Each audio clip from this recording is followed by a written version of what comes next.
Even though they got him to confess on tape, he pleaded not guilty and stated that I consented with everything. I had to go through with a full trial where I testified against him.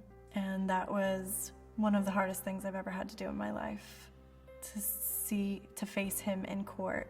After his arrest was publicized, there were multiple women that came forward claiming that he had assaulted them as well. In these other women's cases, he knew them.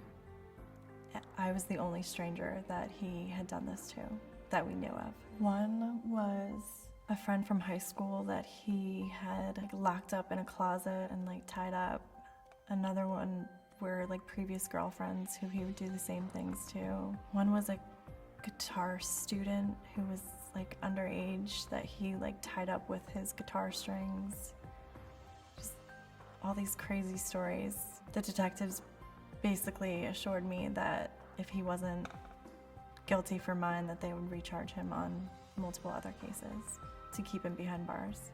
Prior to the trial, I felt empowered for the first time in a very long time. I knew that the guy that had done these horrible things to me was finally behind bars. During the trial was a completely different feeling. It was terror all over again, facing him in the courtroom and testifying against him.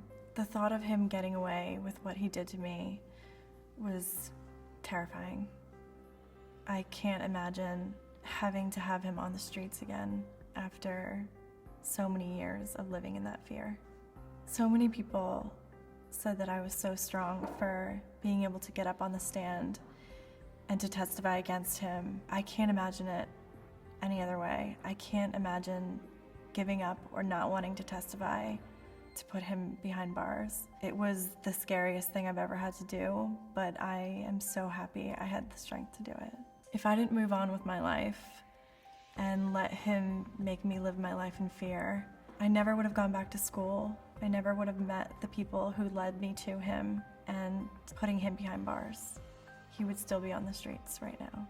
Jane Doe No More is a nonprofit organization who is trying to change the way society deals with victims of sexual assault. I met with them in 2009 for the first time, and in 2011 I became a part of their rape outreach team, which is raising awareness through personal experience. And I've had the opportunity to meet these women who have been through tragedies that I've been through, and for the first time in my life felt the comfort of a team of women that know, women and men, that know how I was feeling. It's given me the opportunity to go out to college universities and to local businesses to speak out on their behalf and my behalf and to tell my story. I think going out to colleges has been a huge part of my healing and strength, because I get to speak to them and tell them my story and show that you can come forward. There's no harm in it. You're not the one to blame. And to stay safe on the streets.